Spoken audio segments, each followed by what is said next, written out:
Oke guys, sebelum melanjutkan, jangan lupa like dan komen. Dan yang baru bergabung, jangan lupa subscribe dan aktifkan loncengnya.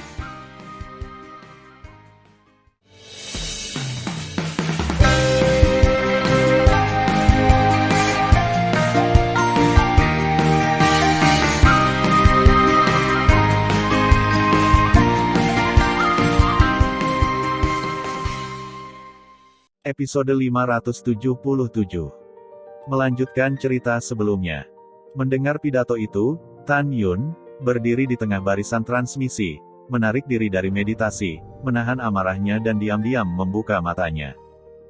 Dia mengikuti reputasinya, tetapi di ujung barisan transmisi timur, seorang jenderal Parubaya duduk di kursi dan mengenakan baju besi abadi terbaik menatap dirinya sendiri dengan mata menghina.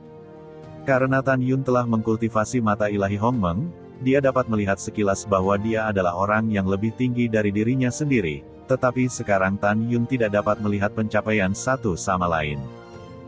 Jelas, Jenderal Parubaya setidaknya tingkat kedua dari alam pemurnian abadi.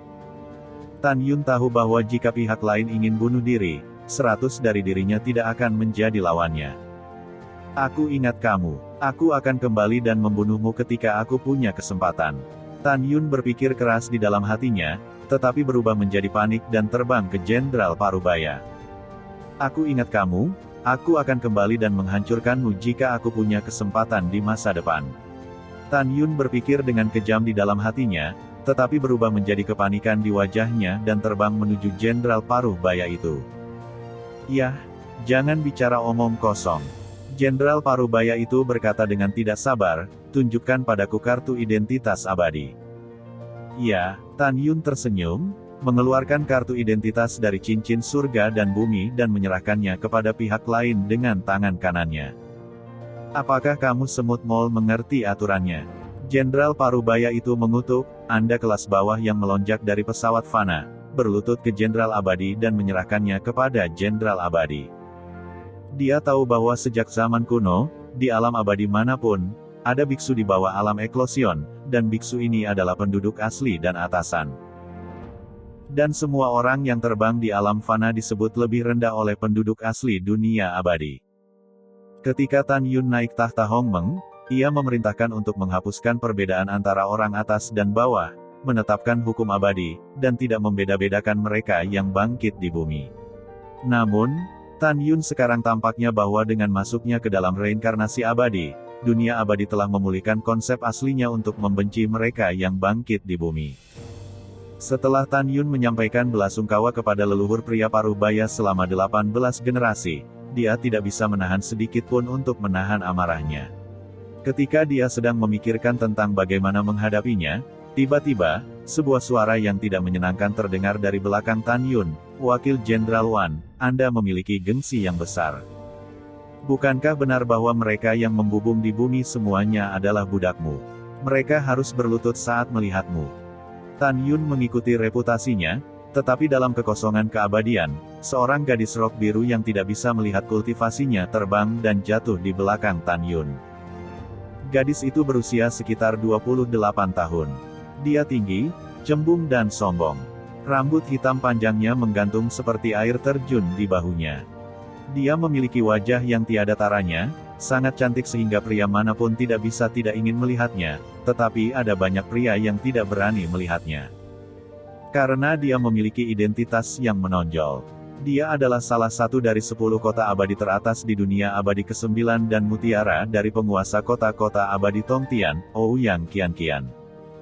Dia memiliki sepasang mata indah yang bisa berbicara. Saat ini, dia menatap wakil jenderal dengan dingin. Jenderal abadi setengah baya terkejut dan segera melompat dari kursi abadi. Celepuk. Dia berlutut di depan Ouyang Qianqian dengan satu lutut dan tidak berani mengangkat kepalanya. Dia dengan hormat berkata, Wan Baoshan telah melihat Ouyang Qianqian yang abadi. Aku telah melihat keabadian Ouyang. Abadi setengah baya dengan cepat berlutut ke Ouyang Qianqian dan 2 baris tentara abadi di tingkat hukuman abadi di belakangnya. Mendengar kata, Sang Xian, Tan Yun terkejut. Dia tahu bahwa di dunia abadi, ketika dia bertemu seseorang dengan kultivasi yang lebih tinggi dari dirinya, dia memanggilnya yang abadi. Karena Wan Baoshan dengan hormat berteriak kepada yang abadi setelah melihat gadis itu, kultivasi gadis bermarga Ouyang. Pada saat yang sama, Tan Yun bingung. Dia tahu bahwa ada 10 kota abadi di dunia abadi ke-9 tetapi intinya adalah bahwa susunan teleportasi yang didirikan di 10 kota abadi besar dan kota abadi lainnya secara langsung ditinjau oleh Istana Abadi Jiutian, bukan 10 kota abadi besar. Dan pemilik kota bertanggung jawab. Dengan kata lain, Wan Baoshan ini adalah orang dari Mansion Jiutianxian. Bagaimana dia bisa berlutut di depan gadis di depannya? Tan Yun berpikir dengan tenang, hanya ada 2 situasi.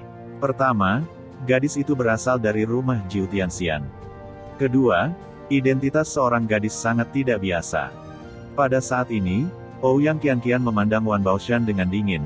Ingatlah kepada nona muda ini bahwa bahkan jika Anda berasal dari Istana Abadi 9 Surga, Anda tidak dapat menghina pesawat Fana di kota abadi Tongtian saya untuk kejahatan.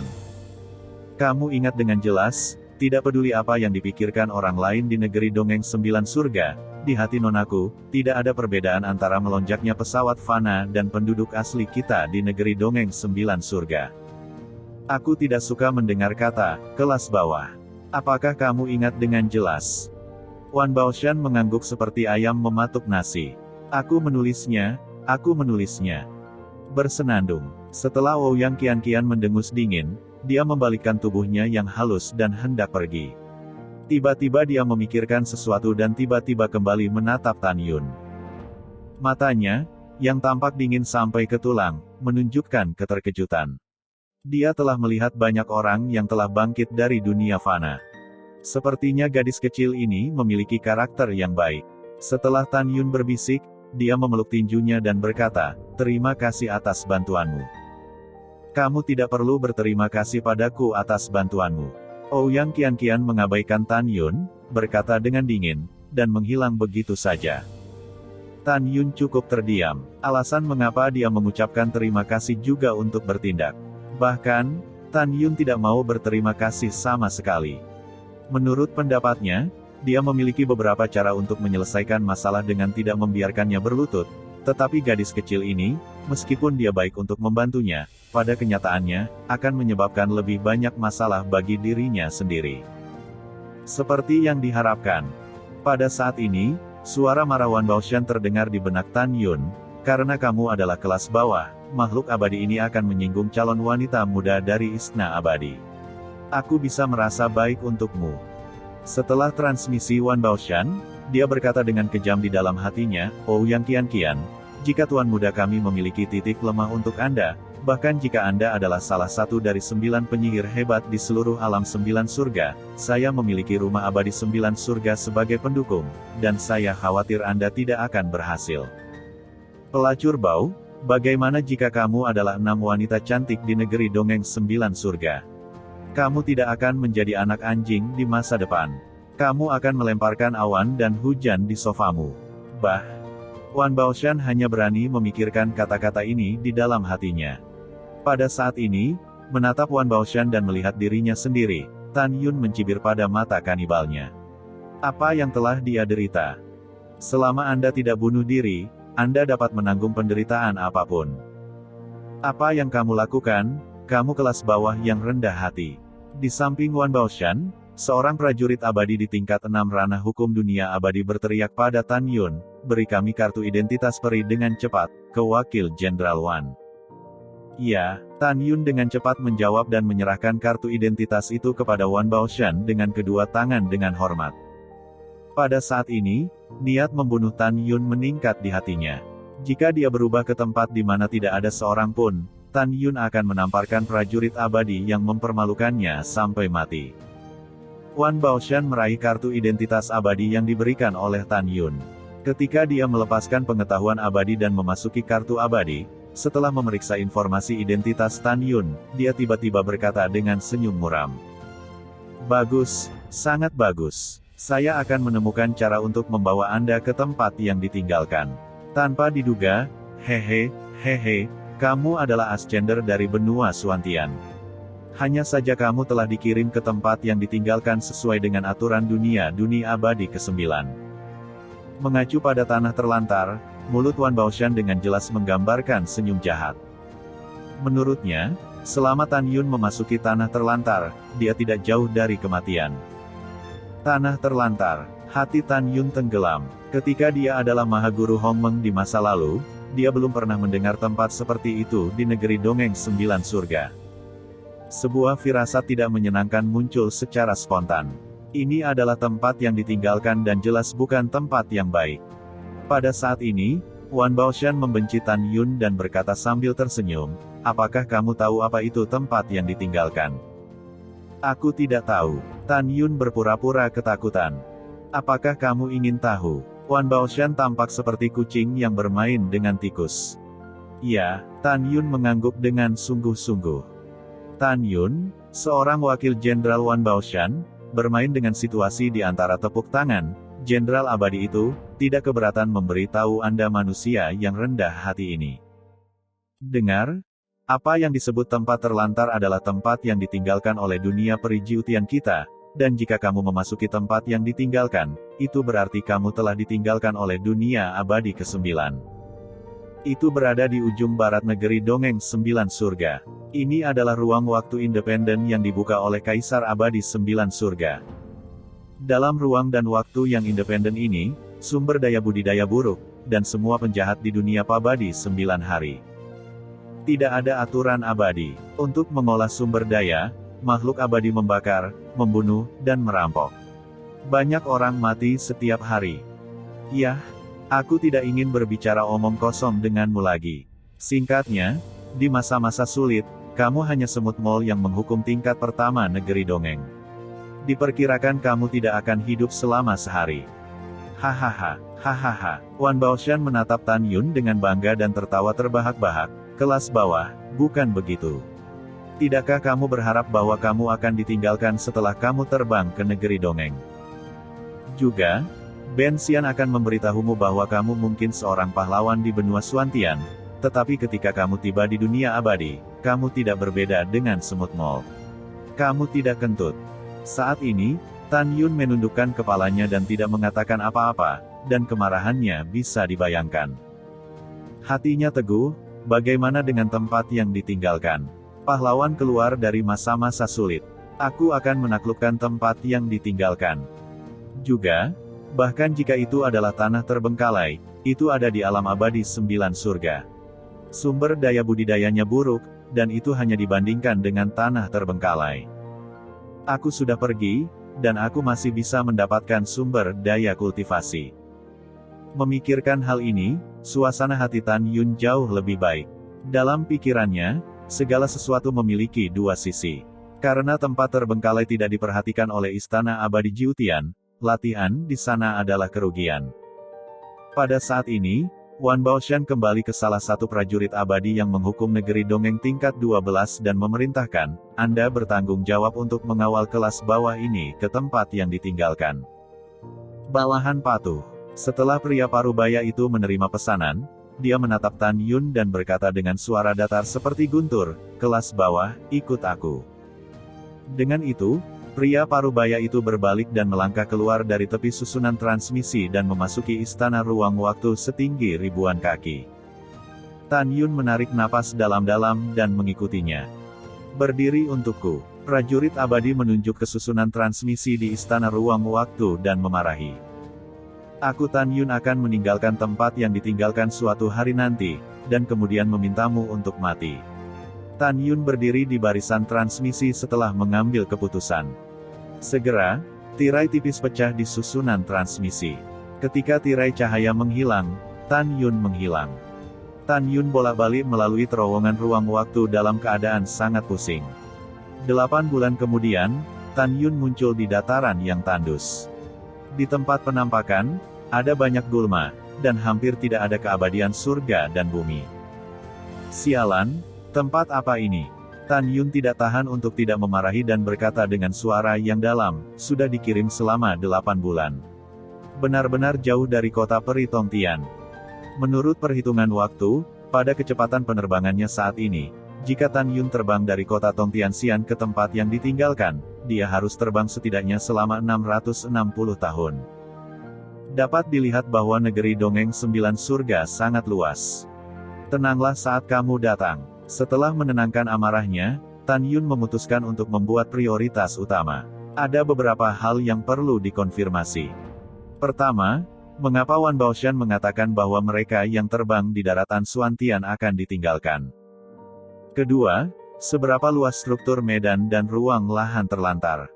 Ketiga, apa kekuatan di tanah terlantar? Keempat, berapa banyak orang yang ada di tanah terlantar? Apakah ada rumput peri, tambang peri, dan kota? Pada saat ini, Tan Yun tidak khawatir seseorang akan merampoknya. Karena gurun ini sangat tandus, dan langit dan bumi bahkan lebih tipis dan seperti tidak ada apa-apanya, bagaimana mungkin ada orang yang datang ke tempat di mana burung tidak buang air? Setelah mengambil keputusan, Tan Yun bermeditasi dan datang ke rumah di jantung Hongmeng.